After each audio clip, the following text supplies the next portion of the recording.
Climate change activist और गैर सरकारी संगठन ड्यूश एमवेल्थ लाइफ ने लग्जरी कार बनाने वाली कंपनी BMW, डैम्बलर और फॉक्सवैगन के खिलाफ मुकदमा दायर किया है।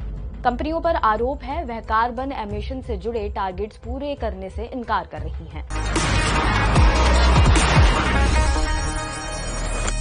मई 2020 में जर्मनी की टॉप कोर्ट ने कहा था कि देश का क्लाइमेट भविष्य की पीढ़ियों को सुरक्षित रखने के लिए पर्याप्त नहीं है। इसके लिए एमिशन बजट में बदलाव किए गए, जैसे 1990 के स्तर के मुकाबले 2030 तक एमिशन लेवल 55% से बढ़ाकर 65% कर दिया गया।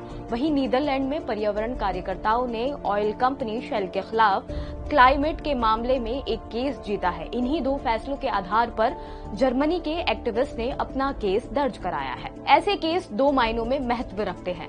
पहला ये कि कंपनियां एमिशन से लोगों की जिंदगियों पर पड़ने वाले प्रभाव के लिए जवाबदेह होंगी। दूसरा, कंपनियों को साबित करना होगा कि वह क्लाइमेट चेंज पर गंभीरता से काम कर रही हैं। तो फिर इन कंपनियों को टारगेट करने की क्या वजह है? दरअसल डैम्बलर, BMW और फॉक्सवैगन ने क्लाइमेट संबंधी टारगेट सेट किए हैं, जिससे ग्लोबल वार्मिंग पे पड़ने वाले प्रभाव को कम किया जा सके।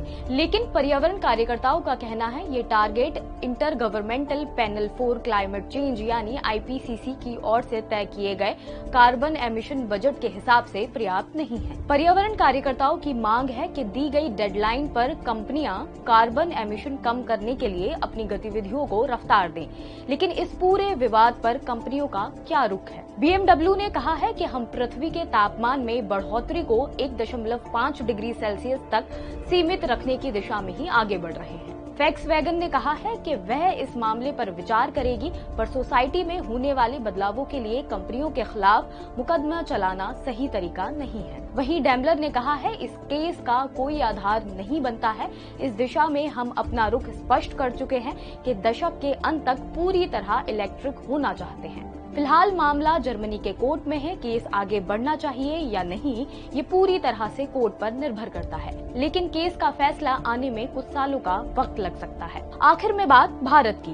क्लाइमेट को बचाने के लिए कंपनी को 2030 की डेडलाइन दी गई है। इससे पहले उन्हें फॉसिल फ्यूल से चलने वाली कारों का प्रोडक्शन बंद करना होगा। कई कंपनियों ने तो इस दिशा में काम करना भी शुरू कर दिया है। वहीं देश के प्रधानमंत्री नरेंद्र मोदी भी कह चुके हैं कि क्लीन और मॉडर्न मोबिलिटी के विजन को पूरा करने के लिए हम आगे बढ़ रहे हैं। प्रदूषण फैलाने वाली पुरानी कारों को सड़कों से हटाने के लिए इसी साल नेशनल ऑटोमोबाइल स्क्रैपेज पॉलिसी भी घोषित की गई है।